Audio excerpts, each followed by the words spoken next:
Ini yang Ayo agak cepat sedikit. oke. Kelompok satu itu yang bertugas Mas Alif Nur, Alfi Nur Sofwan sama Alif Helmi. Siapa biasanya jadi Mas host? apa? Mas Alif Nur. Oke, Alfi Nur Oke. Sofwan sama Alfi Nur Alif Sof Helmi. Ya, saya. sama Mas Alif Helmi. Nggih. Untuk Ya, kelompok itu dua. Hah? Untuk kelompok dua monggo. Kelompok dua Dinda sama Dian. Mbak Dian sama Mbak Dinda. Nggih. Untuk Oke. kelompok satu dan dua langsung masuk ke breakout room. Nggih.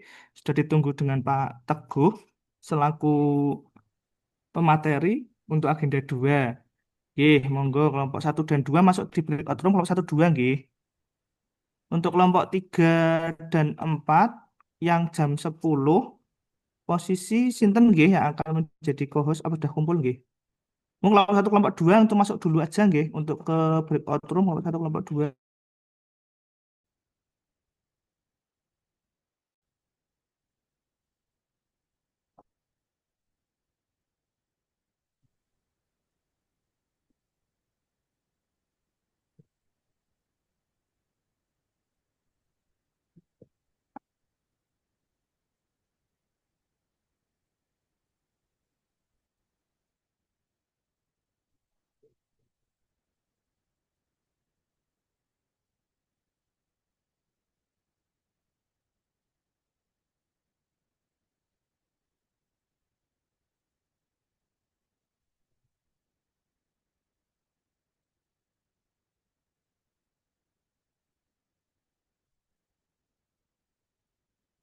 Baik, adik-adik, kita mulai.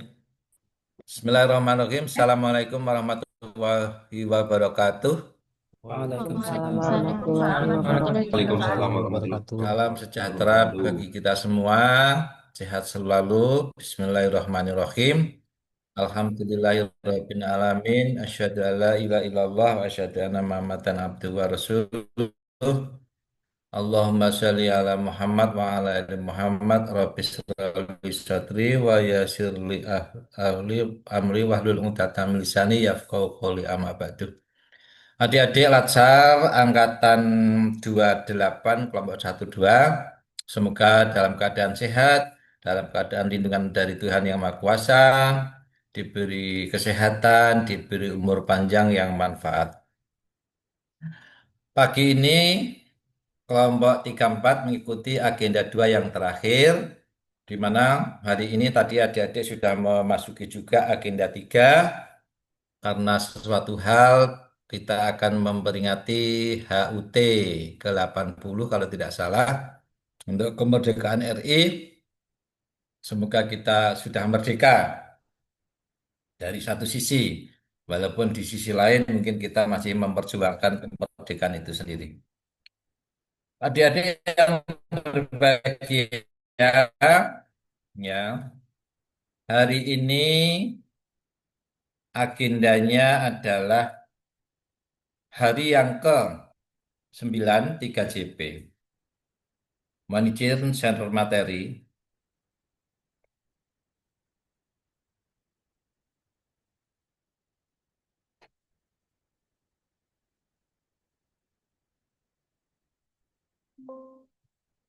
Inilah materinya, adik-adik, bahwa ini adalah sinkronus yang terakhir hari ke-9, di mana kita akan memperdalam, dilihat dari desain pembelajarannya adalah bahwa kita akan bercerita tentang agenda 2, kemudian nanti analisis kasus, kemudian kesimpulan. Nah, silakan adik-adik berkomentar, ya, setengah menit satu orang. Setelah mengikuti agenda 2 itu, Anda dapat pesan apa dari core value itu? Pesan-pesan apa? Pesan moral apa yang jenengan peroleh dengan mempelajari core value berakhlak itu? Cukup satu kalimat, dua kalimat saja sebagai review. Dari Mas Ahmad Arif, apa yang jenengan peroleh? Baik, izin Bapak menjawab. Untuk kesan-kesannya selama pembelajaran agenda 2 ini, tentu saya dan juga teman-teman tentunya mendapatkan ilmu dan juga informasi baru terkait dengan core value berakhlak. Yaitu ada 7 nilai yang harus dipegang teguh oleh seorang ASN dan menjadikan kita ASN itu yang benar-benar menjalankan tugas sesuai dengan fungsinya dengan baik. Terima Mungkin kasih, itu, Pak. Mas Najih Alwi. Ya Pak, makasih. Alhamdulillah selama kami belajar di Agenda 2, kami mendapatkan banyak ilmu dan juga bisa menguji kekompakan tim karena di Agenda 2 kita banyak mengerjakan tugas kelompok. Dan secara pribadi saya jadi paham apa itu berakhlak. Sebelumnya berakhlak itu taunya akhlak biasa. Ternyata berakhlak itu adalah suatu akronim, gitu, Pak. Terima Terima kasih. kasih, Faridatul. Iya, Pak, terima kasih. Eh, Pembelajaran Agenda 2 ini tentang materi berakhlak bagi saya sangat bermanfaat karena tidak hanya diterapkan dalam materi saja, tetapi diterapkan dalam nilai-nilai kebiasaan setiap hari seorang ASN. Begitu. Terima kasih, Pak. Baik, terima kasih, Mas Ahmad Mudasil. Iya. Baik Bapak, izin apa, di pembelajaran kali ini saya belajar mengenai bagaimana menjadi seorang ASN yang baik dalam memberikan pelayanan kepada masyarakat, yaitu apa, ber, ber- berdasar pada nilai-nilai berakhlak. Oke. Terima kasih, Mbak Dinda, Dinda Niswatul. Nggih, Pak. Menurut saya dengan pembelajaran ASN berakhlak ini, yang pertama, saya bisa berusaha untuk meningkatkan empati dalam pelayanan terhadap masyarakat, kemudian lebih terbuka terhadap eh, perubahan peraturan, terus juga lebih meningkatkan diri untuk meningkatkan kompetensi diri, Bapak. Baik, Habib Ahmad. Baik, terima kasih Pak. Untuk pembelajaran kali ini, eh, sedikit yang dapat saya sampaikan yaitu kami siap mengabdi dan melayani. Terima kasih. Terima kasih, Mbak Dian Ratna. Baik, Pak. Selama mempelajari core value ASN berakhlak, saya menyadari bahwa nilai-nilai dasar seperti berorientasi pelayanan, akuntabel, kompeten, harmonis, loyal, adaptif, dan kolaboratif bukan hanya sekedar slogan, melainkan prinsip kerja yang harus tertanam dalam setiap tindakan dan keputusan sebagai abdi negara. Demi mewujudkan birokrasi yang bersih, efektif, dan terpercaya dalam melayani masyarakat. Seperti itu, Pak. Terima kasih. Terima kasih, Mas Ananda. Baik, izin Bapak, selama belajar Corporate Finance, memberikan saya pemahaman yang lebih mendalam bahwa tugas ASN bukan hanya menjalankan pekerjaan teknis, tapi juga membentuk karakter dan sikap kerja yang berorientasi pada kepentingan publik. Setiap nilai mulai dari berorientasi pelayanan hingga kolaboratif. Sekian, Bapak. Terima kasih, Mas Husni Alvan. Terima kasih Bapak.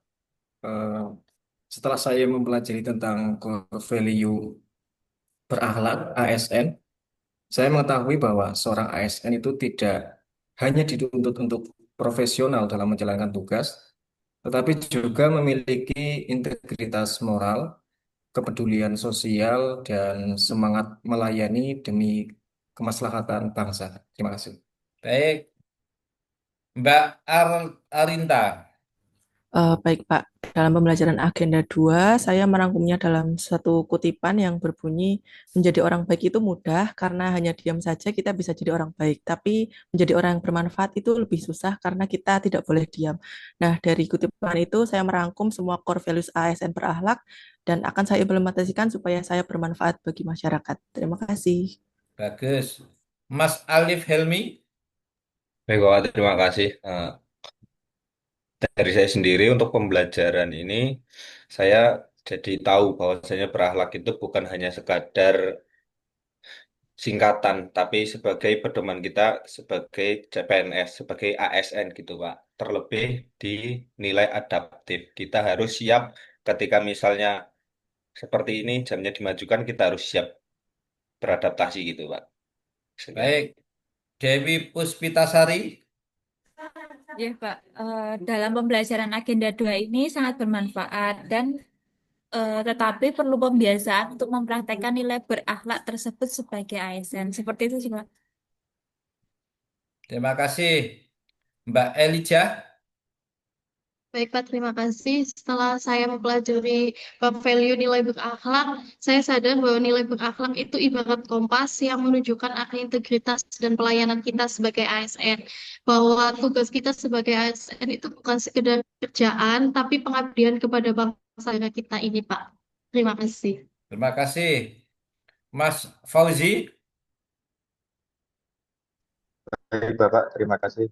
Di agenda 2 kita banyak belajar mengenai core value berakhlak dari Pak Teguh dan rekan-rekan semua. Tinggal bagaimana kita menjalankan implementasinya di kehidupan sehari-hari kita sebagai ASN yang seutuhnya. Baik,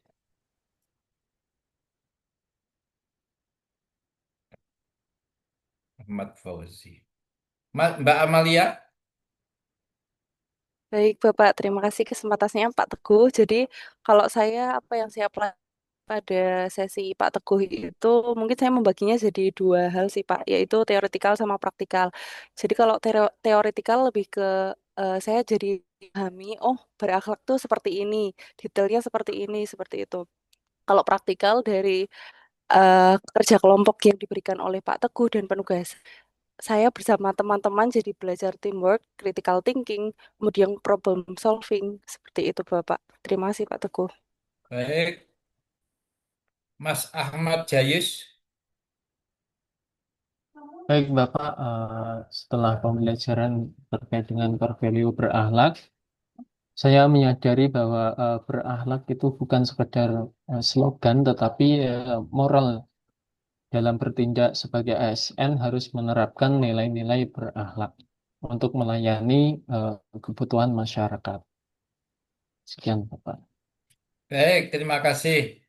Jadi memang betul yang disampaikan adik-adik itu. Tidak hanya bersifat teoretikal, tapi juga praktis itu yang juga penting. Di mana core value berakhlak itu ada 7 nilai. Tidak hanya surface meaning, artinya arti yang dangkal bukan, tapi deep meaningnya itu yang penting. Misalnya dari segi harmonisnya. Bukan hanya sekedar harmonis dalam artian kita menghargai perbedaan satu sama lain di kata rendah. Tapi lebih dari itu kita harus misalnya toleran.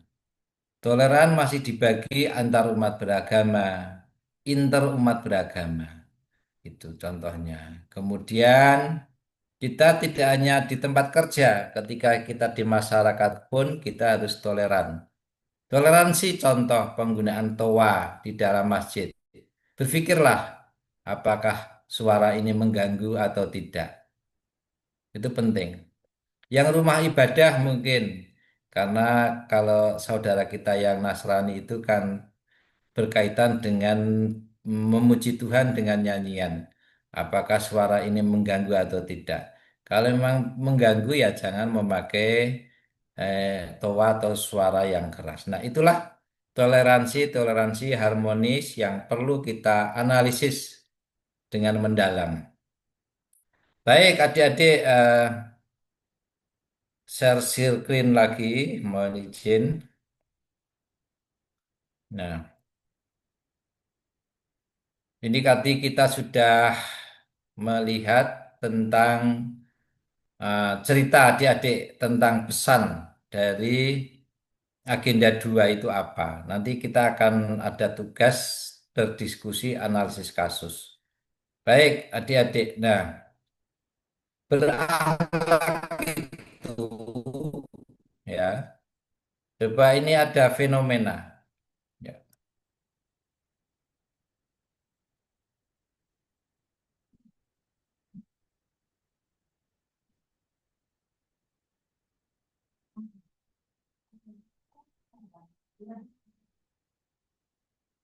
Oke, adik-adik ini jam 10 sejenak karena ada nyanyian lagu Indonesia Raya, mungkin kita bisa mengikutinya. Bisa berdiri.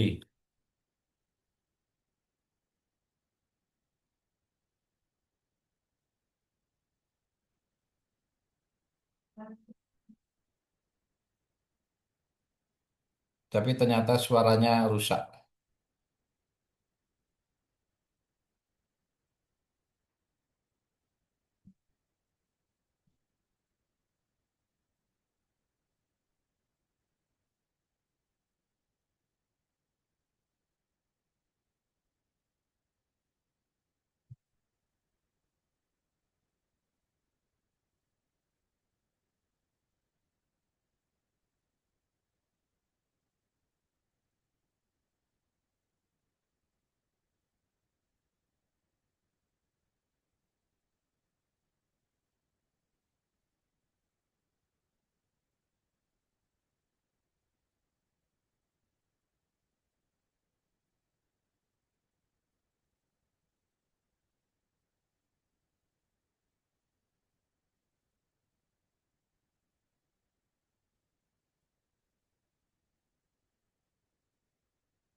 Baik, selesai adik-adik, sudah selesai. Nah, mungkin di tempat adik-adik belum selesai.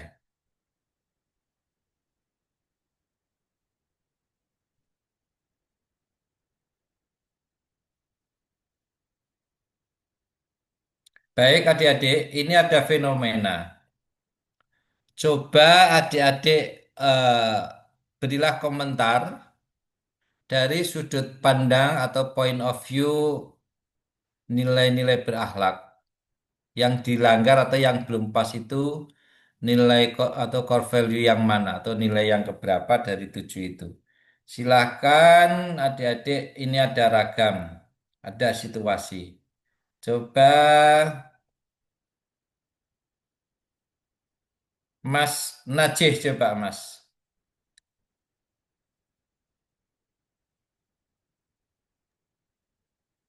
Kalau menurut saya itu dalam berorientasi pelayanan itu belum, karena pukul itu di situ kan tertera jam 10 tapi puskesmas masih tutup. Nah, itu berarti masih kurang dalam berorientasi di pelayanan. Itu Pak. Terima kasih. Baik, kalau menurut Mbak Faridatul, Iya sama Pak, menurut saya itu berorientasi pelayanan karena dari gambar tersebut menunjukkan jam 10 akan tetapi posisi puskesmas masih tutup. Tapi ya kembali lagi itu hari apa puskesmas atau hari Senin sampai Jumat saat jam pelayanan puskesmas buka atau memang puskesmas tutup begitu. terima kasih ya. Baik, fenomena yang kedua. Coba Mbak Dian Ratna.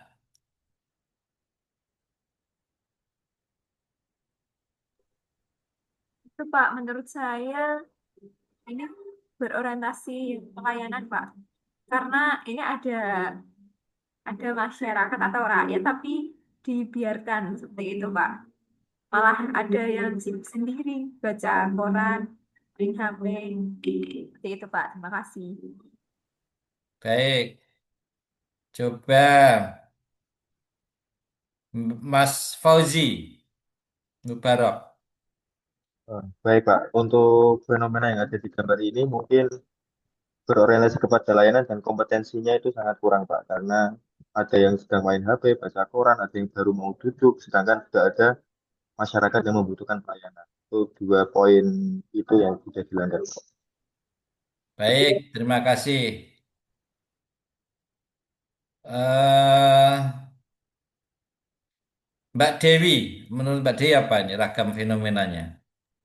Kalau menurut saya satu akuntabel, kemudian kompeten sama berorientasi pelayanan. Yang apa tidak kompeten itu karena dilihat dari eh, apa namanya ada yang baca koran dan main HP. Tidak, itu berhubungan sama nanti pelayanannya itu Pak. Yang akuntabel yaitu eh, mereka adalah ASN pelayan publik tapi tidak melakukan tanggung jawab sesuai dengan tugas mereka. Itu Pak. Terima kasih ya. Jadi semua itu tergantung dari sudut pandang mana. Mungkin kalau dari sudut pandang yang satu, ini kan hal yang tidak pas, tidak keliru, ya kan? Tuh. Tapi kalau di sudut orang komentar dari sudut pandang, oh ini mungkin jam setelah jam kerja juga bisa. Jadi tergantung point of view mana yang kita ambil. Terima kasih. Silakan. Ini ada ragam yang ketiga. Mbak Arlinta, coba Mbak Arlinta. Baik, Pak. Kalau dari gambar yang ditampilkan, menurut saya itu kurang kompeten ya, Pak, karena antrian di belakangnya itu terlihat menunggu terlalu lama, jadi mungkin kasirnya ini kurang kompeten dalam menjalankan tugas yang diberikan. Oke, menurut Alfi Nur Sofwan, Oh ya baik Pak, kalau menurut saya ini kurang kompeten dan kurang berorientasi pelayanan karena seharusnya kalau yang mengantri banyak disediakan ruang tunggu atau tempat duduk untuk yang sedang mengantri seperti itu Pak. baik. Terakhir,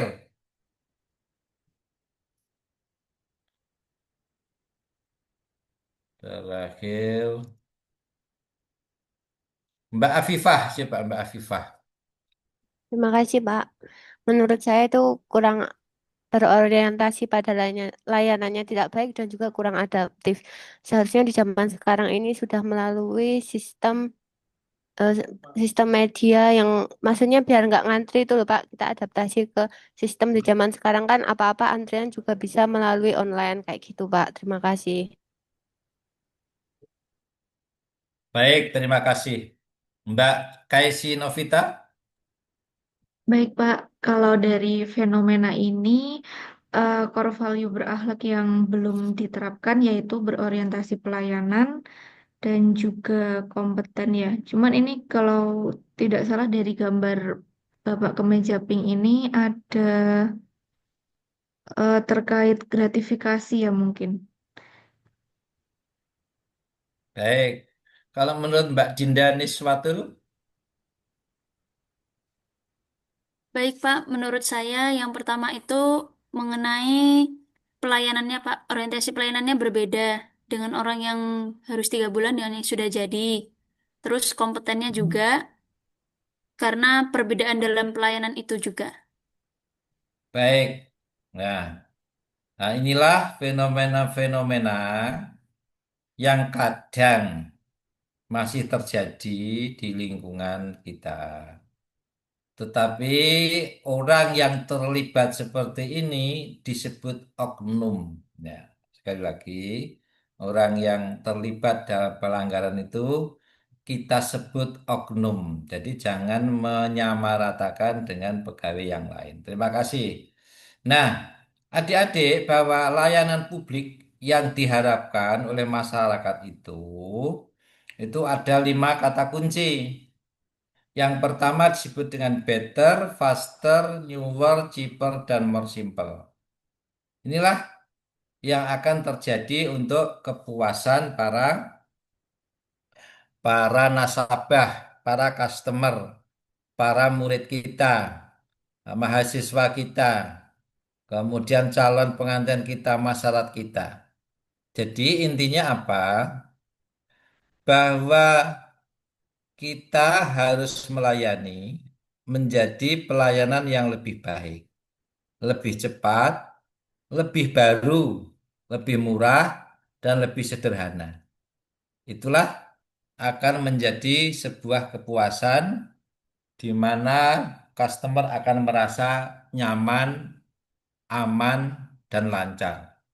Oleh karena itu marilah adik-adik sesuai dengan tupoksi adik-adik, maka adik-adik harus juga memberikan pelayanan dengan kata-kata kunci ini, yaitu lebih baik ya daripada sebelumnya dengan media pembelajaran yang baik kalau guru. Kemudian juga lebih cepat adik-adik ya, lebih cepat. Kemudian lebih baru aplikasinya lebih modern. Karena dunia ini akan selalu terkejar dengan perkembangan dan perubahan. Kemudian lebih murah ketika guru memberikan nilai formatif atau nilai harian sudah tidak lagi pakai kertas. Pakailah misalnya media yang pas, Google Form dan yang lainnya. Dan juga itu akan menjadikan lebih simpel, kita tidak usah koreksi. Nah, itulah adik-adik, maka kita wajib melaksanakan berakhlak itu sebagai pedoman di dalam berperilaku, bersikap, dan bertindak dimanapun kita berada. Mari kita internalisasikan, aktualisasikan, dan habituasikan. Nah, intinya di situ bahwa semuanya tidak hanya sekedar teori. Lihatlah customer adik-adik, apakah siswa, mahasiswa, calon pengantin, mungkin mungkin jamaah pengajian kalau penghulu, kok penghulu, apa ya, penyuluh dan yang lain itu harus tadi prinsipnya ada lebih cepat, lebih murah, lebih baru, lebih sederhana, lebih praktis intinya. Nah, itulah dari core value berakhlak. Adik-adik, ini yang kedua, kita akan mendalami materi dengan studi kasus. Mohon izin share materi lagi. Nah, ini kita akan mendalami salah satu modul yaitu akuntabel, ya sebagai sebuah analisis. Jelaskan pengertian akuntabel ada di modul halaman 2, halaman 48, analisis. Silakan adik-adik carilah berita terkini, ya kasus korupsi, ya, banyak sekali kasus korupsi. Lakukan analisis sederhana, tidak usah bertele-tele, yang simpel saja. Mengapa terjadi kategori kasus korupsi? Tindakan pidana korupsi apa? Siapa yang terlibat? Kondisi apa menjadi pemicu? Dampaknya apa? Seharusnya yang seharusnya dilakukan itu bagaimana? Bila jadi penegak hukum, apa yang Anda lakukan? Bila tersangka, apa yang Anda lakukan di sini? Kemudian cari kasus-kasus kekerasan, terserah bisa beragama atau kekerasan yang lainnya. Silakan lakukan analisis, gambaran singkat, faktor penyebab atau pemicu, kemudian pihak yang terlibat, penyebab peristiwa, nilai core value berakhlak yang dilanggar, ya.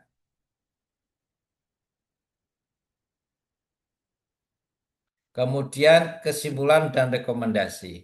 Nah, ini coba adik-adik lihat di grup Angkatan 28 tadi sudah di-share oleh Mas Yusril kalau nggak salah. Mas siapa tadi?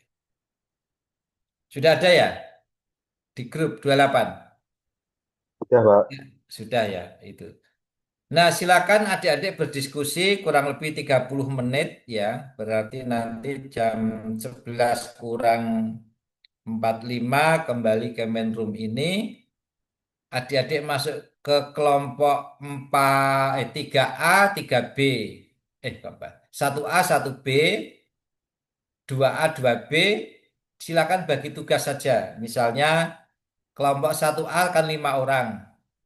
Bisa 2 orang membahas kasus korupsi, yang 3 orang membahas kasus kekerasan. Selamat berdiskusi, selamat melakukan analisis kasus. Nanti adik-adik kembali ke main room jam 10.45. Silakan adik-adik. Masuk ke breakout room. Mulai.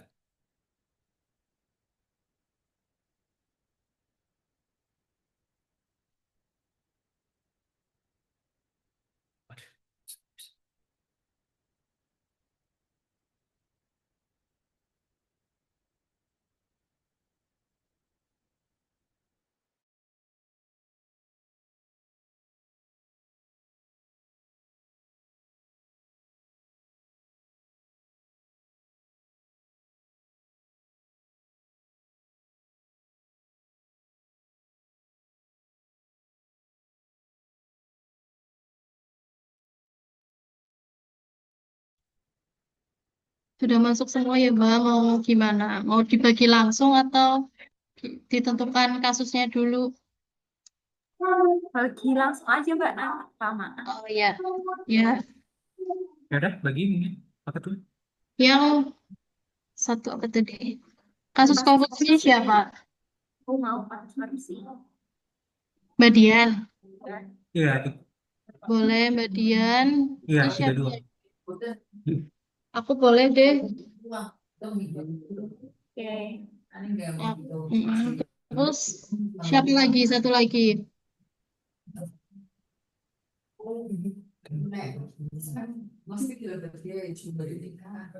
orang, Mbak. Ya, kayaknya yang kasus korupsi itu lebih banyak nggak sih yang di itu, yang di apa namanya, Bahas. analisis, Bahas. ya. Mm-mm. Ya, oke aku, Mbak. Mbak Bikin apa, Farida. Yang Pati aja, Pak. Berarti Mbak Dina sama Mbak Dewi. Dokumen apa tuh? Oh, Pak. Gimana, Pak? Nama-namanya? Oh, Google Doc-nya. Boleh bikin, Pak. Ini siapa ngerjain apa? Oh, ya 3 yang apa? 2 yang mana? Dua orang. Sing kekerasan. Kekerasan. Yang mana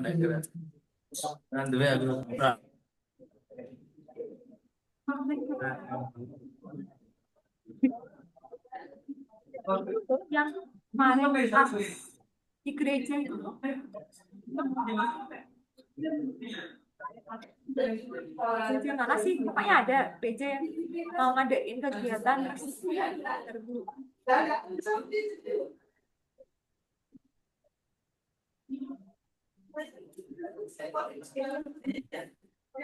Oh, yang kasus korupsi yang itu mungkin ya, yang apa sih biskuit ibu hamil sama balita itu kan ini. Haji aja, Mbak. Oh iya, Haji. Oh, Haji. Haji nggak menyinggung Kementerian Agama nih. Apa ini yang Tom Yang Lembong? tersinggung sekalian.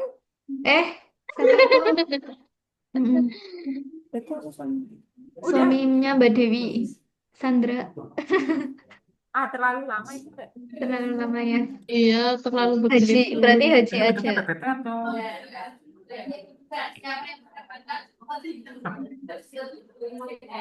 Terus saya sudah aja PDF aja. Ya, itu tinggal diubah ke PPT kan ya?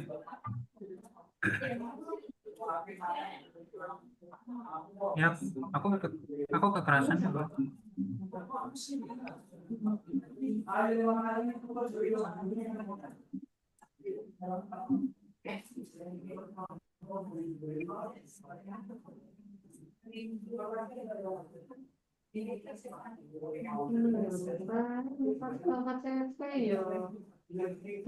Apa? Ya, nggak apa-apa juga. Belum mungkin.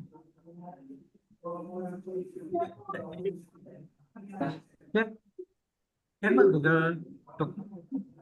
Oh, udah ada. Itu Oke. ada 8. Tetap aja 9 pertanyaan ya. Yang A. Di ini 3-3 ya. Iya. Mm-mm. Di aku A 1 2 gitu ya. Ya. Mbak Dian 1, 2, 3, Mbak Aku Fahri A satu betul. dua.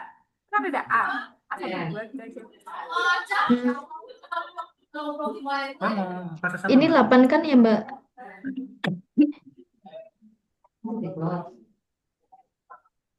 Ini loh yang jelaskan pengertian akuntabel.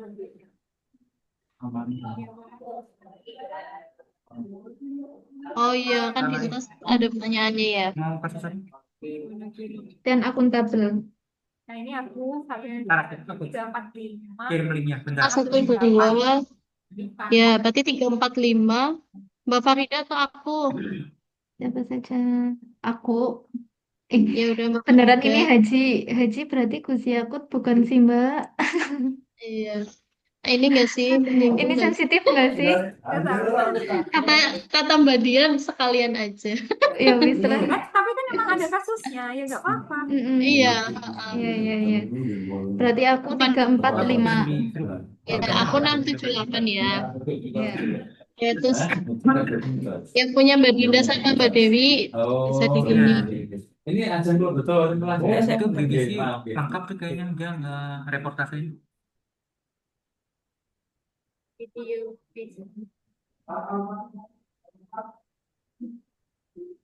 Ya, tinggal diubah ke situ.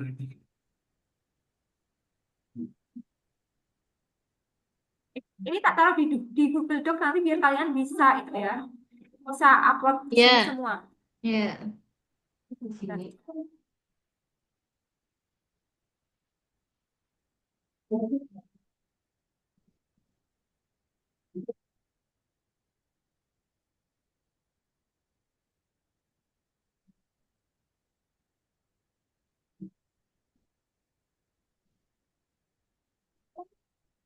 Dan baru dan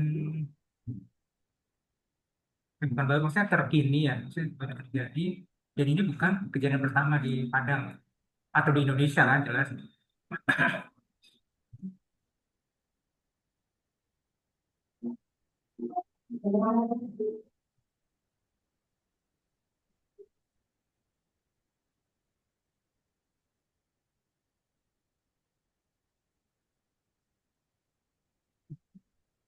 Ini kan ada 6 ya. Mau 3-3 atau gimana nih? 1, 2, 3 atau gimana? Mbak mau yang mana? Boleh, boleh. Ya, aku 4, 5, 6 ya.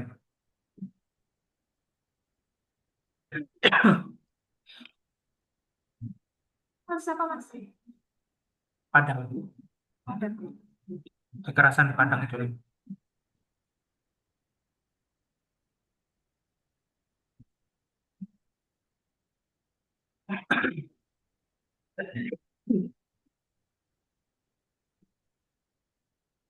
Ini yang tampil di share screen apa ya? Yang Word. Halo Mbak. Pancasila. Undang-undang Besar 1945. Tidak memeriksa.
Udah bisa edit di sini ya.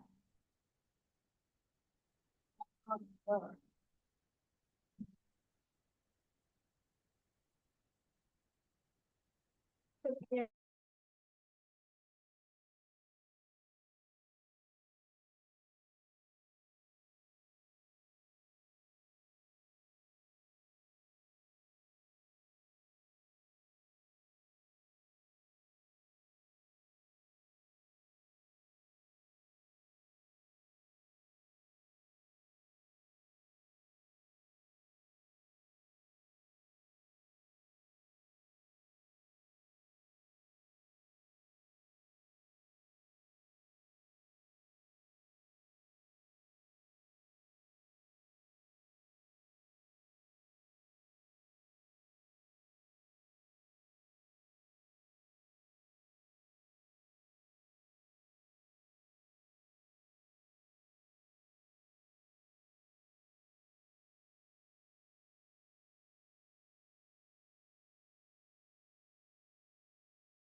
Balik.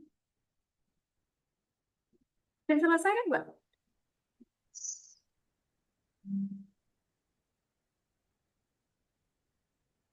Ayo balik yuk. Baliknya kemana? Biasa. Oh iya, yang mau presentasi ditentuin enggak, Mbak? Ini dipresentasiin enggak sih? Kemungkinan iya, Mbak. Siapa yang presentasi? Ganti-gantian aja nanti. Iya. Oke.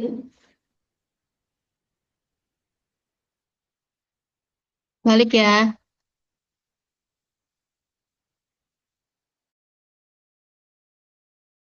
Baik, silakan yang mau tampil dulu kelompok berapa? Monggo.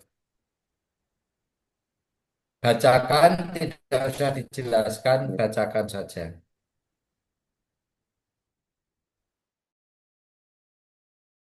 Satu apa? Satu Mohon A izin share silakan. screen.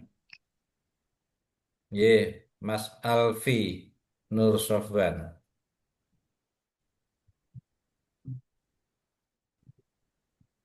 Contoh kasus korupsi. Kami ambil kasus 3 tindak pidana korupsi ex wali kota Semarang, yaitu Mbak Ita dan suaminya, Mas Alwin Basri.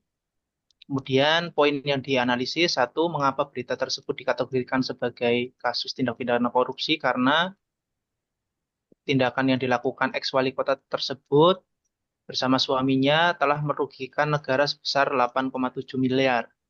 Sumber dari detiknews.com. Kemudian yang kedua, jenis tindak pidana korupsi apa yang relevan? Tindak pidana yang relevan adalah suap, gratifikasi, dan pemerasan, yaitu pemotongan insentif pegawai Bapenda. Kemudian yang ketiga, siapa saja pihak di dalam berita itu yang akan terjerat kasus korupsi? Yang pertama tentu adalah pasangan suami istri ex wali kota Semarang, yaitu Mbak Ita dan Mas Alwin. Yang keempat, kondisi apa yang bisa menjadikan cerita di dalam berita itu menjadi sebuah kasus tindak pidana korupsi? Karena tindakan yang dilakukan adalah tindakan yang tidak mencerminkan atau menjalankan nilai-nilai dasar ASN berakhlak. Yang kelima, apa dampak yang terjadi dari kasus tindak pidana tersebut? Yang pertama tentu kerugian negara sebesar 8,7 miliar yang disalahgunakan untuk menyelenggarakan salah satunya konser dangdut. Kemudian terhambatnya proses peningkatan kualitas pendidikan karena ada dana pengadaan sarpras yang dikorupsi untuk meja dan kursi sekolah. Kemudian yang ketiga, mempengaruhi kesejahteraan pegawai Bapenda dan kerugian proyek infrastruktur di 16 kecamatan di Semarang. Yang keenam, apa yang seharusnya dilakukan oleh para tersangka agar kegiatan tersebut tidak terjadi kasus korupsi? Tentu harus mengamalkan nilai-nilai dasar ASN berakhlak dan menjalankan tugas sesuai dengan amanah undang-undang dan peraturan yang berlaku sesuai dengan posisinya. Kemudian yang ketujuh, bila Anda berperan sebagai penegak hukum, apa yang akan dilakukan? Yang dilakukan tentu harus diproses hukum secara tegas sesuai dengan ketentuan atau peraturan perundang-undangan yang berlaku tanpa pandang bulu atau terpengaruh dari pihak manapun. Yang terakhir, 8, bila Anda berperan sebagai pihak tersangka, naudzubillah, jangan sampai, mengakui kesalahan dan mengembalikan kerugian negara akibat tindakan yang dilakukan. Kemudian harus menerima dan menjalankan hukuman sesuai dengan aturan yang berlaku. Itu kasus korupsi. Yang kedua, kasus kekerasan seksual oleh oknum dosen di Fakultas Filsafat Unpar. Analisis peristiwa, yang pertama identifikasi peristiwa. Analisisnya adalah peristiwa kekerasan seksual tersebut dilakukan oleh oknum dosen Unpar pada tanggal 13 Mei 2025 terhadap mahasiswinya. Yang terlapor ada 5, namun masih dalam pengembangan. Dalam kasus tersebut, oknum dosen tersebut, maksud kami, masih lepas dari jerat hukum karena melakukan laporan balik terhadap korban dan bercerita berkebalikan dengan kenyataan atau playing victim. Latar belakang peristiwa, sejumlah 5 orang mahasiswi melapor kepada pihak kampus melalui Satgas PPKS, kemudian akan diselesaikan dengan cara kekeluargaan pada awalnya. Namun tidak menemukan titik temu. Justru pelaku melaporkan balik para pelapor dengan dugaan pencemaran nama baik. Pihak yang terlibat ada 5 orang mahasiswi, yaitu korban, kemudian dosen berinisial SM, pihak universitas yaitu Satgas PPKS. Kemudian ini juga diviralkan oleh Ferry Irwandi, salah satu konten kreator, melalui akun media sosialnya. Yang keempat, penyebab peristiwa, pelaku tidak memiliki moral dan tidak mengamalkan nilai dasar dosen menurut Undang-Undang Guru dan Dosen, yaitu Undang-Undang 14 tahun 2005. Yang kelima, nilai core value berakhlak yang dilanggar, semua nilai core value berakhlak dilanggar. Kemudian yang keenam, kesimpulan dan rekomendasi, analisis dampak. Jika nilai berakhlak tidak diterapkan, maka akan terjadi pelanggaran moral yang dapat merugikan diri sendiri dan lingkungan masyarakat sekitar. Jika nilai berakhlak telah diterapkan, maka peristiwa pelanggaran seperti contoh di atas tidak akan terjadi. Demikian Pak, dari kelompok 1A, kurang lebihnya mohon maaf. Assalamualaikum warahmatullahi wabarakatuh. Waalaikumsalam warahmatullahi wabarakatuh. Baik, ada kasus ya. Pertama kasus korupsi Kota Semarang, yang kedua kasus seksual. Nah, ini sering terjadi. Nah, kadang-kadang kasus-kasus itu ada penyelesaian kasus tetapi tidak diselesaikan pada koridor hukum. Kadang-kadang kasus itu diselesaikan pada koridor-koridor politik, koridor kekeluargaan. Nah, akhirnya kadang-kadang kurang pas juga. Dan akhirnya terjadi pelanggaran. Nah, pelanggaran lagi-lagi tentu akan bertentangan dengan nilai-nilai berakhlak. Terima kasih kelompok 1A. Kelompok 1B, silakan. Baik, Pak.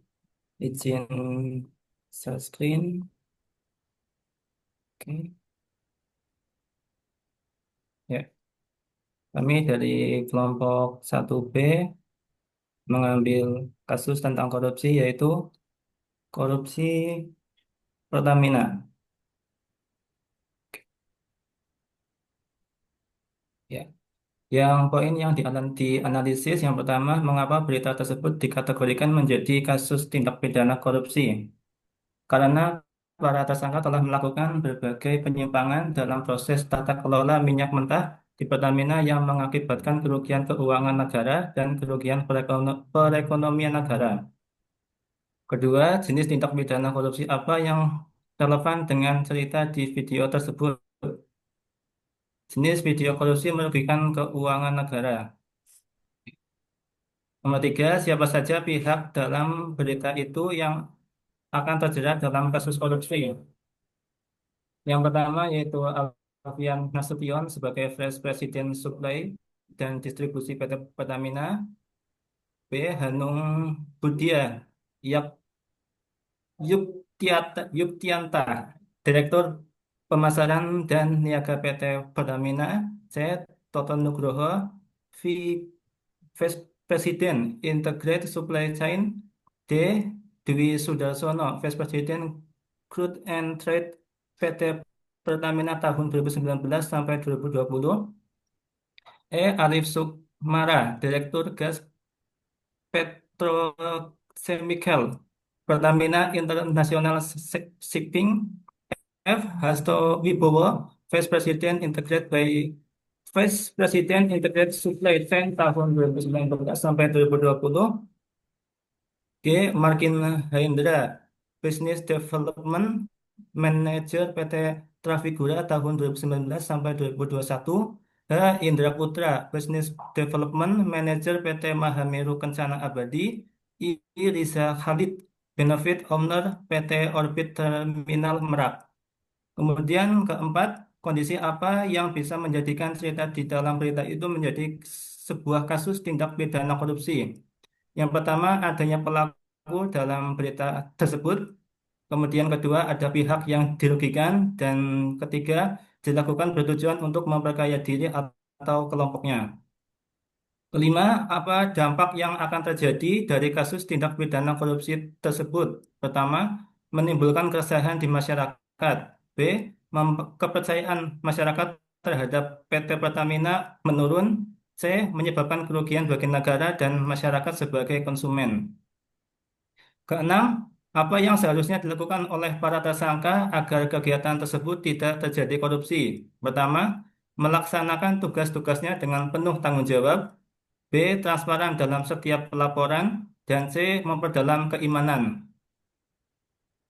7. Bila Anda berperan sebagai penegak hukum, apa yang akan dilakukan?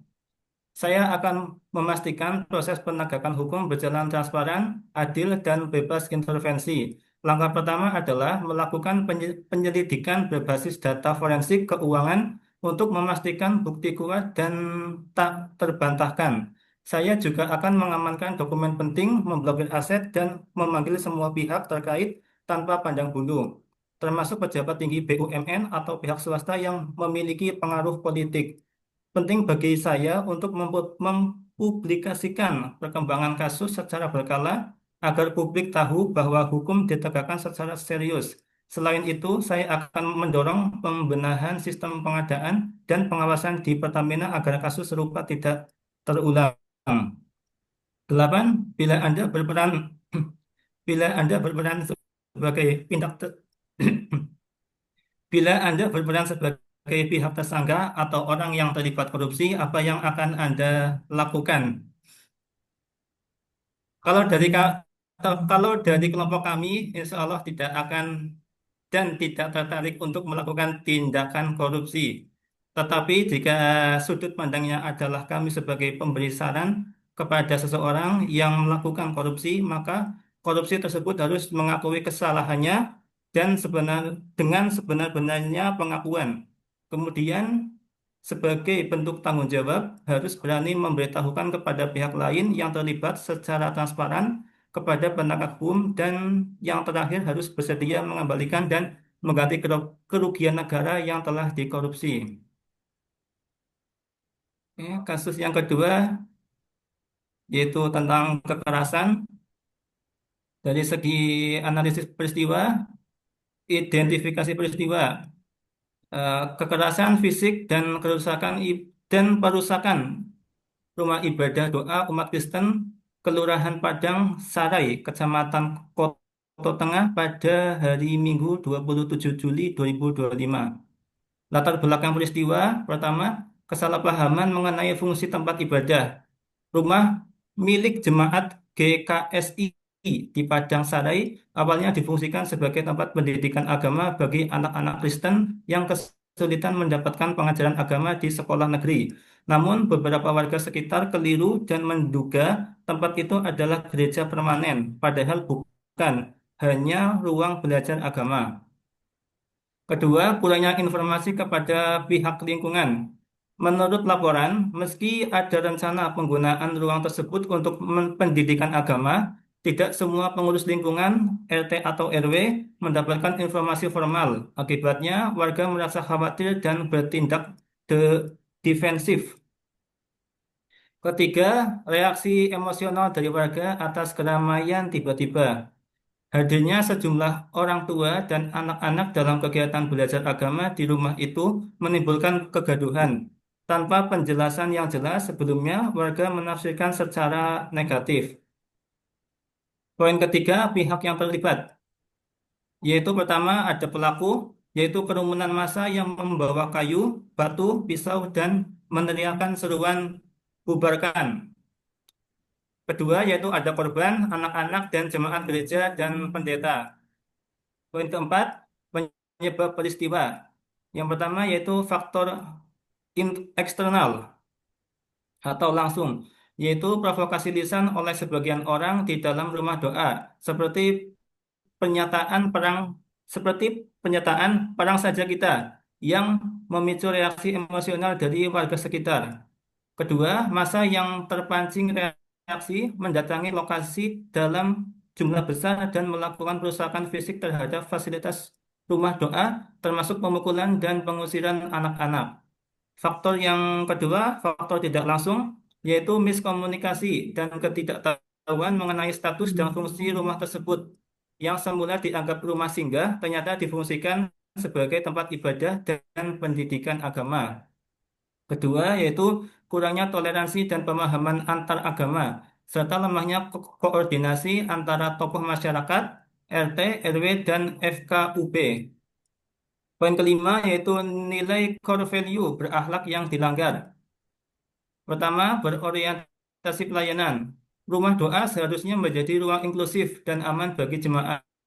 Namun reaksi massa dan pembubaran paksa menunjukkan ketidakhormatan terhadap kebutuhan spiritual serta rasa aman kelompok minoritas.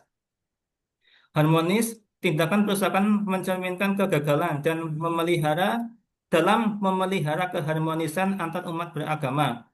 PBNU dan Kemenak bahkan menyatakan keprihatinan atas minimnya pemahaman toleransi. Akuntabel, penyerangan tanpa proses klarifikasi yang memadai dan sempat terjadi kekerasan terhadap anak-anak menunjukkan kurangnya tanggung jawab dan pengendalian diri. Adaptif, seharusnya ketika terdapat ketidakjelasan tentang fungsi rumah tersebut, pihak terkait yaitu RT dan RW bisa proaktif menjalin komunikasi, memberikan penjelasan resmi, serta menyelesaikan miskomunikasi secara dialog. Namun hal ini tidak dilakukan. Keenam, yaitu kesimpulan, analisis dampak. Jika nilai-nilai berakhlak tidak diterapkan, maka kejadian intoleransi dan kekerasan terhadap kelompok lain bisa berulang, mengancam stabilitas sosial. Kepercayaan publik terhadap peran pemerintah dan ASN sebagai penjaga kerukunan semakin menurun. Trauma terhadap korban, terutama anak-anak, dapat berdampak jangka panjang dan psikologis. Jika nilai-nilai berakhlak telah ditetapkan, maka ASN dan tokoh masyarakat akan mampu meredam konflik dengan dialog dan transparansi. Masyarakat tumbuh bersama dalam suasana inklusif dan penuh pengertian, menghargai perbedaan. Setiap peristiwa bisa ditangani secara profesional, adil, dan mengutamakan kesejahteraan semua pihak. Selanjutnya yaitu rekomendasi. Ada perkuat edukasi toleransi beragama melalui FKUB dan lembaga keagamaan agar masyarakat memahami kewajiban menghormati kegiatan beragama apapun. Kemudian bangun saluran komunikasi resmi dan transparan antar warga, jemaat, dan RT atau RW, termasuk kejelasan status izin rumah ibadah. Yang terakhir, tindak tegas pelaku intoleransi melalui proses hukum transparan untuk menciptakan efek jera. Terima Ini kasih. Pak, cukup sekian dari kelompok ini. Terima kasih Mas Ahmad Mudasir sudah menampilkan korupsi di Pertamina dan perusakan rumah ibadah. Nah, tadi sudah dipaparkan panjang lebar. Mengapa rumah ibadah itu menjadi hal yang mengganggu? Nah, oleh karena itu apa? Karena tidak didasari oleh kesadaran. Masjid pun kadang-kadang mengganggu, di mana penggunaan toa yang kadang-kadang tidak sesuai dengan harapan masyarakat sekitar. Begitupun mungkin rumah ibadah yang lain ketika beribadah dengan menyanyikan lagu, nah, tentu harus disesuaikan dengan harapan masyarakat di mana tidak sampai mengganggu lingkungan karena menjadi polusi suara. Nah, ini yang perlu kita tekankan di situ. Baik, terima kasih Mas Ahmad Mudasir, tadi kelompok 1A, Mas Ahmad Arif Saputro. Kelompok mana lagi yang mau tampil masih 2A, 2B? 2B, Pak. Silakan 2B. 2B.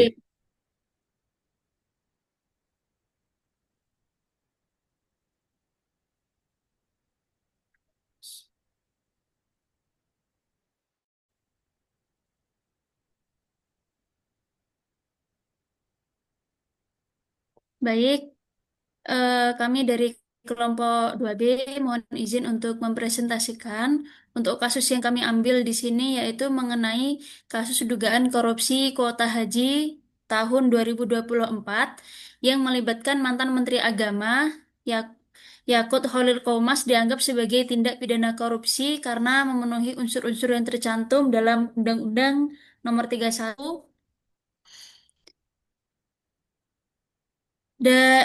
tentang pemberantasan tindak pidana korupsi. Yang pertama yaitu mengenai penyalahgunaan wewenang atau jabatan, yang kedua kerugian keuangan negara, lalu pemberian keuntungan pada pihak tertentu, pelanggaran terhadap prinsip keadilan dan pelayanan publik, dan juga indikasi suap atau gratifikasi. Yang kedua, jenis tindakan pidana korupsi apa yang relevan dengan dengan kasus dari dugaan korupsi haji tersebut.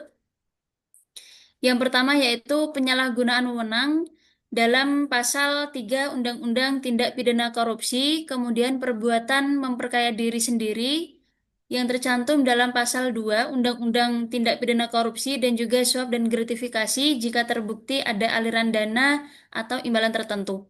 Kemudian pihak-pihak yang terjerat dalam kasus tersebut, yang pertama yaitu mantan Menteri Agama Yakut Khalil Qaumas, kemudian Fadlul Imansyah sebagai Kepala BPKH, dan juga Hilman Latih Dirjen PHU, terakhir Asrul Aziz Ketua Umum Kasturi atau Asosiasi Haji dan Umroh. Kemudian kasus tersebut menjadi kasus tindak pidana korupsi karena adanya dugaan penyalahgunaan hingga manipulasi penetapan kuota haji pada tahun 2024. Sehingga dampak yang terjadi antara lain jamaah haji reguler semakin memanjang hingga belasan bahkan puluhan tahun. Yang seharusnya dilakukan oleh para tersangka agar kegiatan tersebut tidak terjadi kasus korupsi. Yang pertama mengenai core values nilai ASN berakhlaknya dengan yang pertama berorientasi pelayanan, yaitu mengutamakan amanah dan tanggung jawab atas kepentingan jemaah haji. Kemudian akuntabel, mengelola dana sesuai peraturan perundang-undangan, loyal, menyusun laporan keuangan yang transparan dan dapat diakses publik, kemudian kompeten, yang mana menempatkan dana haji pada instrumen investasi yang aman dan juga halal.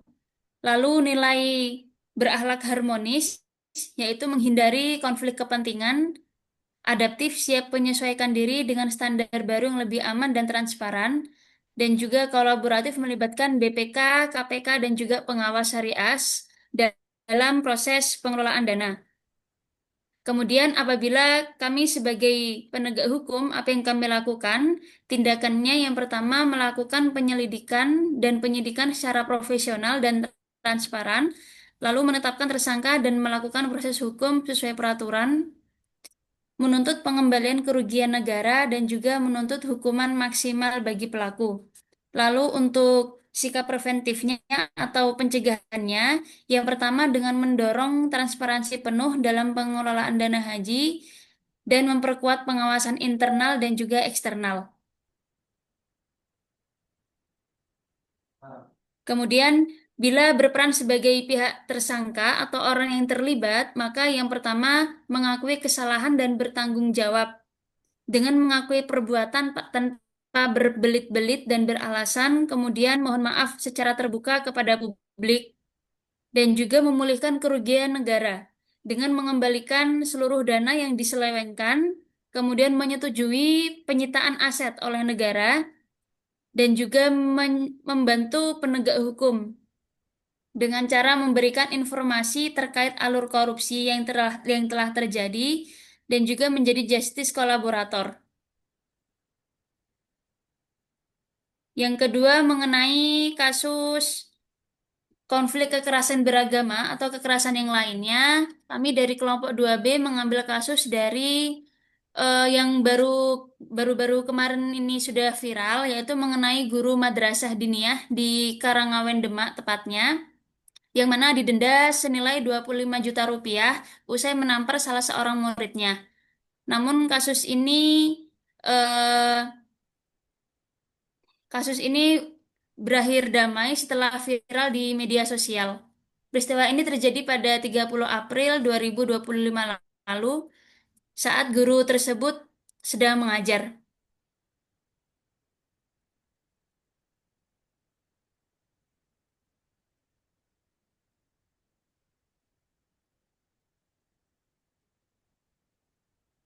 Kejadiannya saat guru tersebut sedang mengajar, tiba-tiba lemparan sendal mengenai kepalanya, kemudian guru tersebut menarik murid dan spontan menarat murid itu. Latar belakang dari peristiwa tersebut, yang pertama berawal dari insiden di sebuah madrasah diniyah ketika seorang guru melakukan tindakan kekerasan fisik terhadap muridnya. Pemukulan tersebut dipicu oleh alasan kedisiplinan, namun dilakukan dengan cara yang melanggar prinsip pendidikan dan perlindungan anak. Kemudian yang kedua, guru memiliki peran sebagai pendidik, pembimbing, dan juga teladan bagi peserta didik. Undang-Undang Nomor 35 Tahun 2014 tentang Perlindungan Anak dengan tegas melarang segala bentuk kekerasan terhadap anak, baik fisik, psikis, maupun verbal di lingkungan pendidikan. Sehingga dari akibat perbuatan tersebut, guru tersebut dilaporkan ke pihak berwenang dan menjalani proses hukum. Lalu pengadilan menjatuhkan sanksi berupa denda senilai 25 juta rupiah. Pihak yang terlibat di sini yaitu guru madrasah diniyah, murid madrasah diniyah, dan juga orang tua dari murid tersebut. Penyebab dari peristiwa tersebut yaitu salah satu murid melakukan pelemparan sendal ke guru dan secara spontan guru beraksi atas tindakan tersebut dengan menampar murid tujuan untuk membuatnya jera agar tidak diulangi. Nilai core value berakhlak yang dilanggar yang pertama mengenai berorientasi pelayanan. Karena tindakan kekerasan bertentangan dengan prinsip pemberikan layanan pendidikan yang aman dan nyaman bagi siswa. Kemudian kompeten, lemah dalam keterampilan manajemen kelas, komunikasi efektif, dan pengendalian perilaku tanpa kekerasan. Dan juga adaptif, yaitu gagal menyesuaikan metode pembelajaran dan disiplin dengan perkembangan zaman yang menuntut pendekatan tanpa adanya kekerasan. Kesimpulan dan rekomendasi yaitu kasus guru Madin yang didenda karena memukul murid memberikan pembelajaran bahwa pendidikan bukan sekedar proses transfer ilmu, tetapi juga proses pembentukan karakter dengan pendekatan yang aman, positif, dan manusiawi. Sehingga peristiwa ini menjadi momentum untuk memperkuat komitmen bagi seluruh kepentingan pendidikan, baik dari guru, pengelola madrasah, orang tua, hingga pemerintah agar bersama-sama membangun lingkungan belajar yang ramah anak, berbasis kasih sayang dan menjunjung tinggi nilai-nilai kemanusiaan.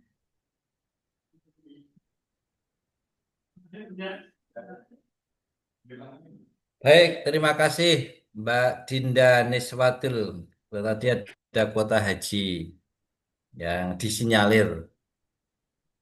Disinyalir melibatkan mantan Menteri Agama kita yang dulu. Tahun 2024. Itu kebetulan Pak Teguh juga pas haji. Itu memang ada tambahan jatah itu 20.000. 20.000 jamaah.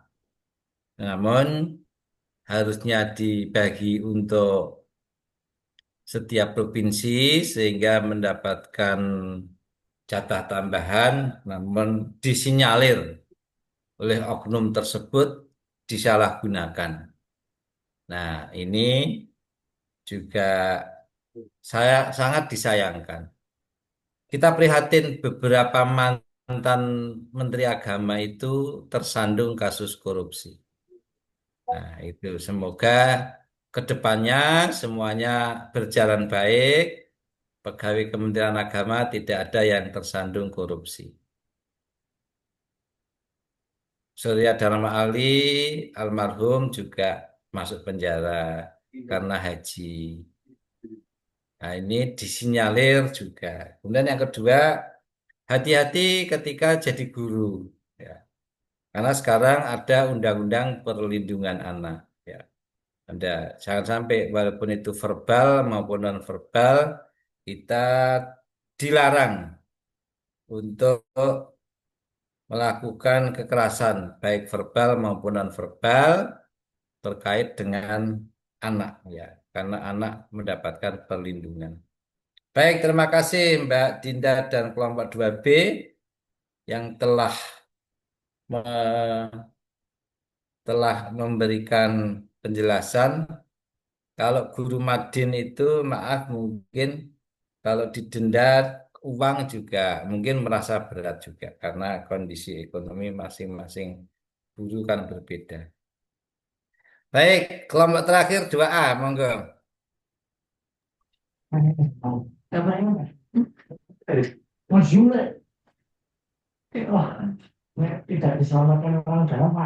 Baik, Bapak izin menyampaikan hasil diskusi kelompok 2A.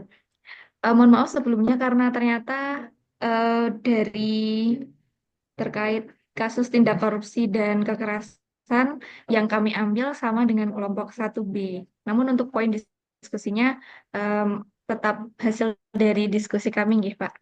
Nggak apa-apa. Oke, boleh scroll ke bawah, Mbak Sena. Yang kami ambil yaitu analisis kasus korupsi PT Pertamina. Boleh minta tolong scroll ke bawah.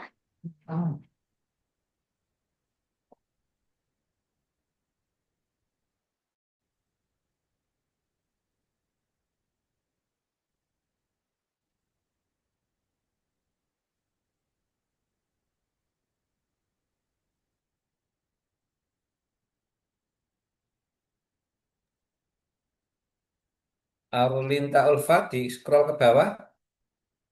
Mbak Arlinta. Oh, mohon maaf Pak, ternyata mati listrik Mbak Senanya. Oh iya, ya. Mati listrik ya. Oh iya, sebentar saya backup dulu.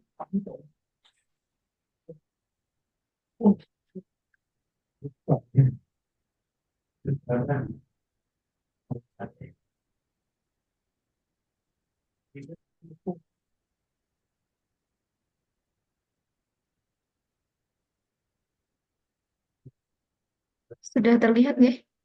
Nggih. Baik, untuk kasus korupsi PT Pertamina ini, mengapa dikategorikan sebagai kasus tindak korupsi? Karena terdapat penyimpangan dalam pengadaan impor minyak dan kontraknya, sehingga merugikan negara dalam jumlah yang sangat besar, sebesar 285 triliun rupiah, dan melibatkan pelanggaran prosedur yang reguler. Kemudian jenis tindak pidana korupsi yang relevan dengan cerita dari video tersebut yaitu termasuk penyalahgunaan wewenang, tindak kolusi dalam pengadaan, penggelembungan biaya impor dan sewa terminal, serta kemungkinan gratifikasi atau pengadaan yang tidak sesuai ketentuan. Dalam berita itu, pihak yang terjerat adalah 6 mantan eksekutif di Pertamina dan unitnya, mantan manajer dari perusahaan Trafigura dan PT Mahameru Kencana Abadi, pemilik manfaat dari Terminal BBM PT Orbit Terminal Merak. Kondisi yang menjadikan cerita dalam berita itu menjadi sebuah kasus tindak korupsi yaitu ketidaksesuaian antara kebutuhan domestik dan keputusan impor, markup biaya pengiriman sebesar 13-15%, dan pengabaian aturan prioritas pembelian minyak lokal.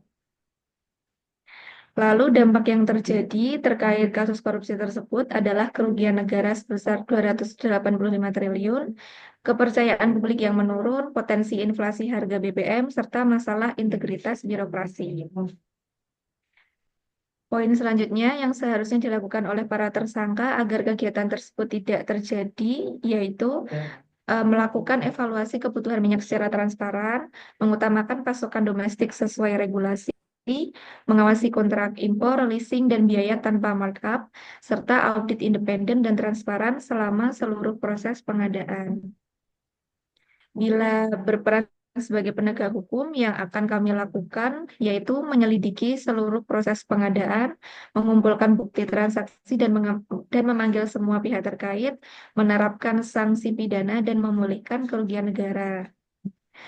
Yang terakhir, bila berperan sebagai pihak tersangka atau orang yang terlibat korupsi, yang akan dilakukan yakni menunjukkan kerjasama penuh dan menyediakan dokumentasi, dan jika terbukti salah akan mengembalikan dana 285 triliun itu dan menjalani proses hukum sesuai ketentuan. Untuk analisis selanjutnya akan dibantu oleh Mas Husni Alvan.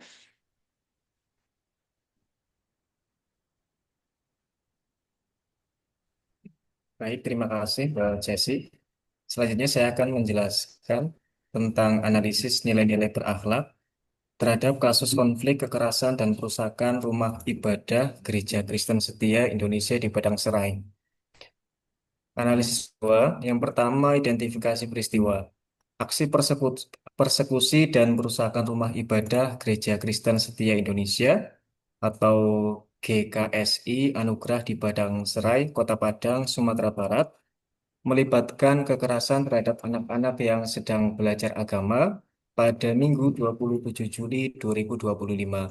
Yang kedua, latar belakang peristiwa, kegiatan belajar agama Kristen anak-anak di rumah doa tengah berlangsung. Massa menyerbu secara mendadak, membubarkan kegiatan, melakukan perusakan fasilitas, dan melakukan kekerasan fisik terhadap anak-anak. Konflik ini berawal dari penolakan sekelompok masyarakat yang menolak keberadaan rumah doa di wilayah mereka. Mereka beranggapan bahwa kegiatan ibadah yang dilakukan tidak memiliki izin dan mengganggu ketenangan. Akibatnya, rumah doa tersebut disegel dan aktivitas ibadah dihentikan. Yang ketiga, pihak yang terlibat, yaitu korban anak-anak jemaah dan umat Kristen yang sedang belajar agama. Kemudian pelakunya adalah masyarakat sekitar yang salah paham. Sebagian itu mereka membawa kayu. Yang ketiga, penegak hukum, polisi yang kemudian menahan sekitar 9 orang yang diduga pelaku. Keempat, pejabat pemerintah. Wali Kota Padang menjamin akan mengawal proses pemulihan serta memberikan pendampingan psikologi. Yang keempat, penyebab peristiwa, penyebab konflik. Penyebab utama dari konflik ini adalah kurangnya komunikasi dan pemahaman antar warga serta kegagalan pemerintah dalam menjalankan fungsinya. Minta tolong Mbak Jessie scroll bawah lagi.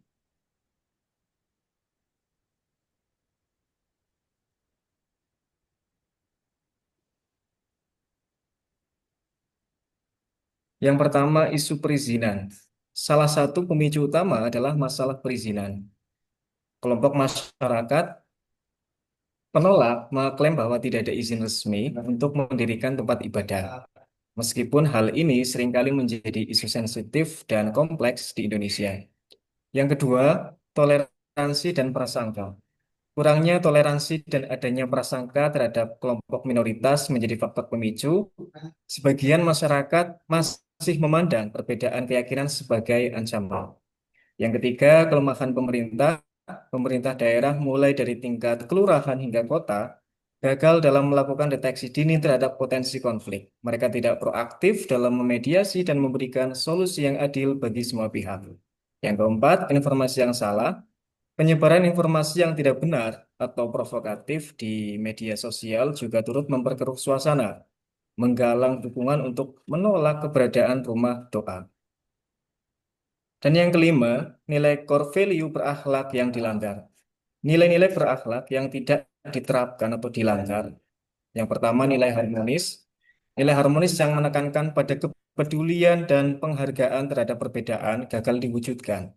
Alih-alih menciptakan lingkungan yang rukun dan damai, masyarakat justru terlibat dalam konflik yang berujung pada kekerasan. Yang kedua, kolaboratif. Pihak-pihak terkait, khususnya pemerintah daerah dan tokoh masyarakat, tidak mampu membangun kolaborasi untuk menyelesaikan masalah. Mereka tidak berkoordinasi secara efektif untuk mencari solusi terbaik yang dapat diterima oleh semua pihak. Yang ketiga, berorientasi pelayanan. Pemerintah gagal menjalankan nilai berorientasi pelayanan yang prima. Mereka tidak memberikan pelayanan yang adil dan non-diskriminatif kepada warganya, terutama dalam hal pemenuhan hak beribadah. Dan yang keempat, akuntabel. Pihak pemerintah tidak menunjukkan akuntabilitas dalam menangani kasus ini. Ada dugaan kelalaian dan kurangnya pertanggungjawaban dalam mencegah konflik. Yang keenam, kesimpulan dan rekomendasi. Kesimpulannya, peristiwa di Padang ini menandai jatuhnya perlindungan terhadap kebebasan beribadah dan anak-anak sebagai kelompok rentan atau minoritas. Hal ini menggarisbawahi pentingnya penegakan hukum, pendidikan toleransi, dan kehadiran negara yang aktif. Komnas Perempuan dan Komnas HAM telah mengeluarkan rekomendasi dan kecaman. Negara harus memastikan hak konstitusional seluruh warga termasuk minoritas dijaga secara adil dan humanis. Solusi yang bisa diusulkan yang pertama, peningkatan dialog antar umat beragama, kemudian yang kedua, pelatihan toleransi, ketiga, penguatan peran pemerintah, keempat, transparansi perizinan, dan yang kelima, penegakan hukum. Mungkin itu dari kelompok 2A. Sekian, terima kasih. Assalamualaikum warahmatullahi wabarakatuh. Waalaikumsalam warahmatullahi wabarakatuh. Baik, adik-adik, terima kasih dari pendalaman materi analisis kasus. Tadi kasus yang dilakukan oleh 1B yang pertama, yaitu tentang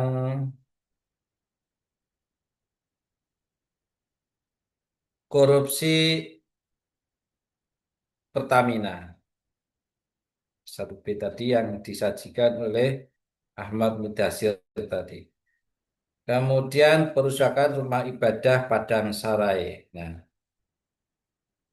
yang kedua tadi 1A disampaikan diwakili oleh Mas Ahmad Arif Saputro, yaitu tentang korupsi Kota Semarang. Yaitu Mbak Ita bersama suaminya kebetulan didakwa melakukan penyalahgunaan kekuasaan. Dan yang kedua adalah kasus kekerasan seksual dosen dan mahasiswa atau mahasiswi. Kemudian yang ketiga disajikan oleh Mbak Dinda Niswatul tadi yang mewakili 2B, yaitu tentang kuota haji. Ya, lagi-lagi orang nomor 1 di Kementerian Agama kena lagi. Dulu zaman almarhum Surya Dharma Ali, salah satu kasusnya adalah juga kuota haji. Beliau telah meninggal kalau tidak salah 1 bulan yang lalu atau berapa minggu yang lalu.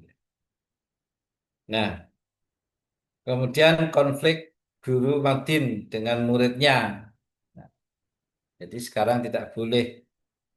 Kalau dulu mungkin karena situasi zamannya berbeda, pendidikan itu kadang-kadang ada penegakan kedisiplinan dengan hukuman fisik kalau dulu.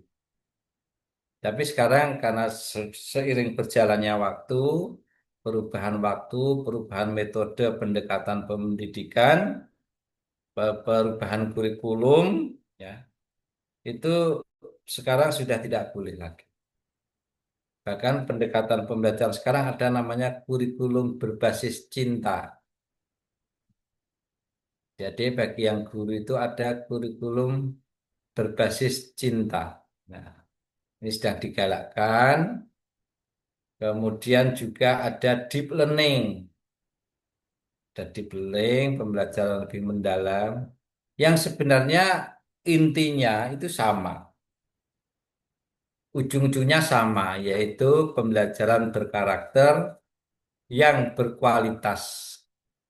Membentuk kepribadian yang baik, kognitif yang baik, dan fisik yang baik. Kemudian kelompok 2A yang disampaikan oleh Mbak Chelsea Novita Murti sama kasus Pertamina disinyalir kerugiannya itu 285 triliun. Harusnya 285 triliun itu kalau sudah bisa disita dibagikan ke CPNS ini yang belum mendapatkan gaji ini. Biar lebih sejahtera. Itu penting. Karena kesejahteraan itu penting. Adik-adik bersemangat Ya, adik-adik nanti akan memperoleh gaji. Jadi PNS sekarang itu sudah sangat dihargai oleh pemerintah.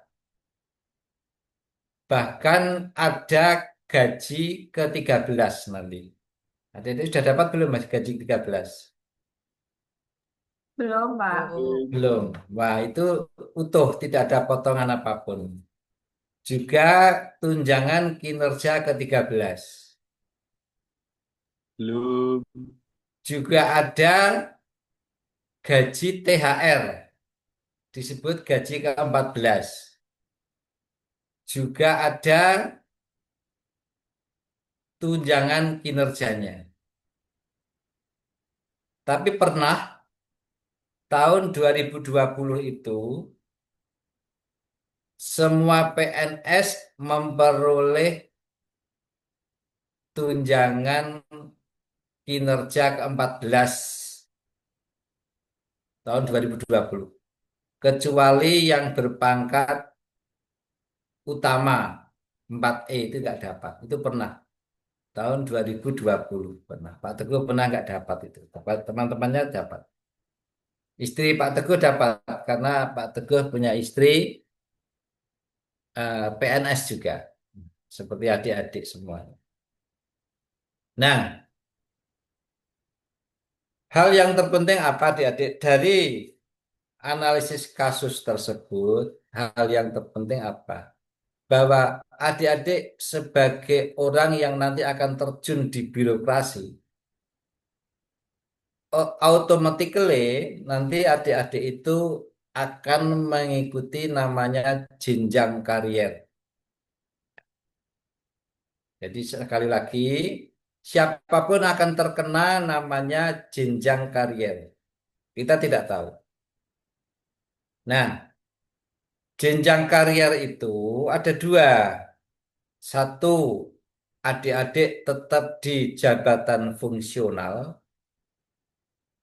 Seperti Pak Teguh itu di jabatan fungsional 4E itu tidak memperoleh fasilitas apapun. Tidak. Mengapa? Karena jabatan fungsional. Fungsional itu kalau cara kasarannya itu tukang batu, pelaksana pekerja. Tapi kalau adik-adik mengikuti jenjang struktural, memasuki eselonisasi, eselon, itu walaupun 3B, 3C, atau 4A, kalau sudah punya jabatan eselon, maka akan memperoleh rumah dinas, mobil dinas. Tapi kalau istri dinas tidak.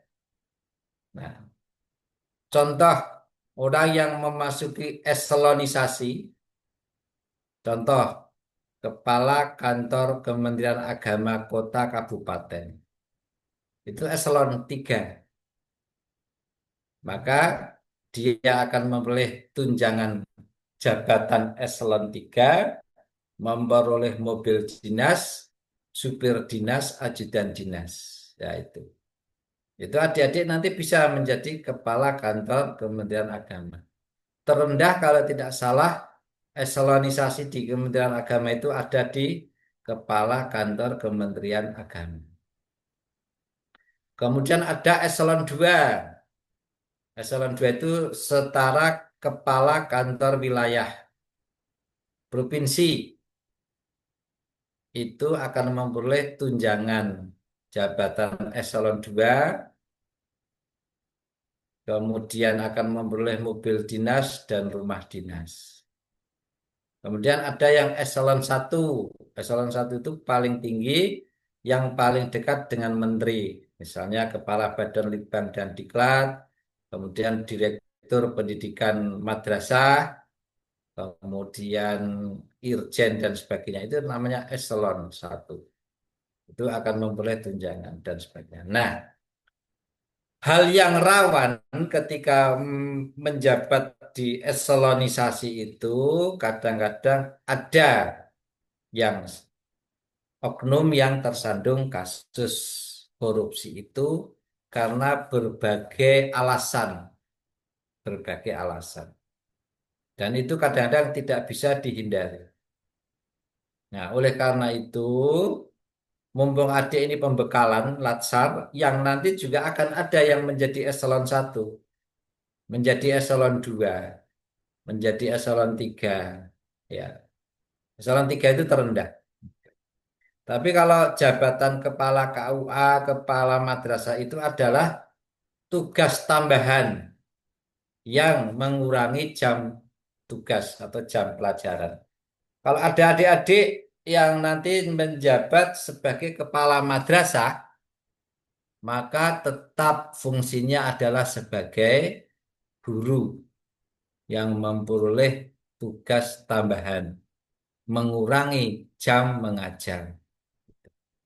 Nah, itu adik-adik pembekalan. Nah, dengan kita menganalisis kasus akuntabel ini, mengapa banyak orang terkena kasus?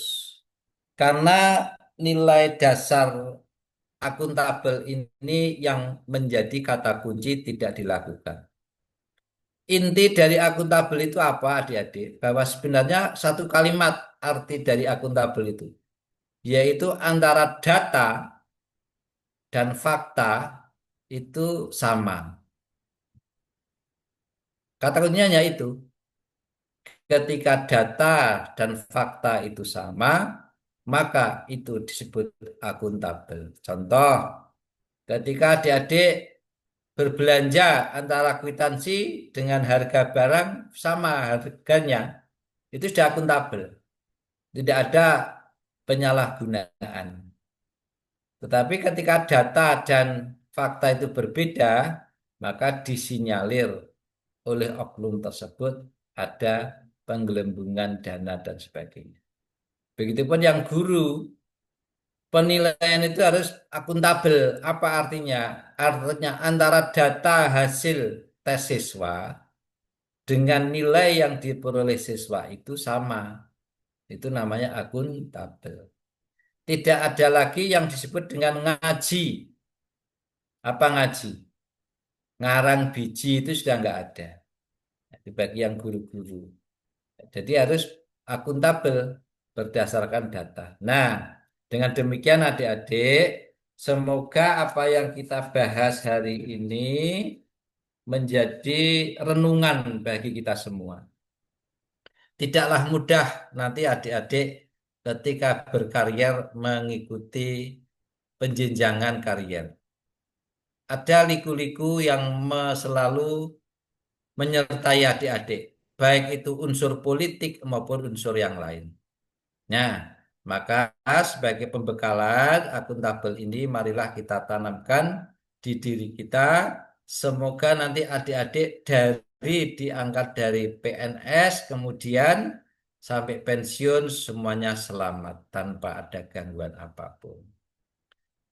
Demikian pembahasan agenda 2 di hari yang terakhir.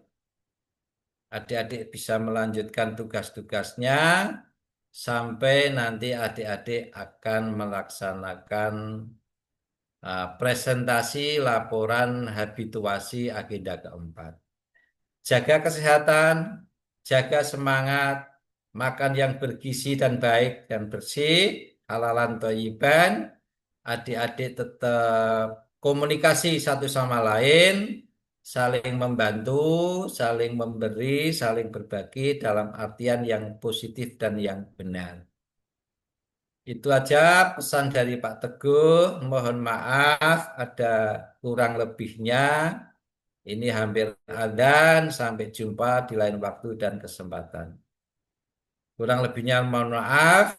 Wassalamualaikum warahmatullahi wabarakatuh. Waalaikumsalam Assalamualaikum warahmatullahi wabarakatuh. Makasih Pak Terima kasih, Teguh. Kak. Lalu Bapak.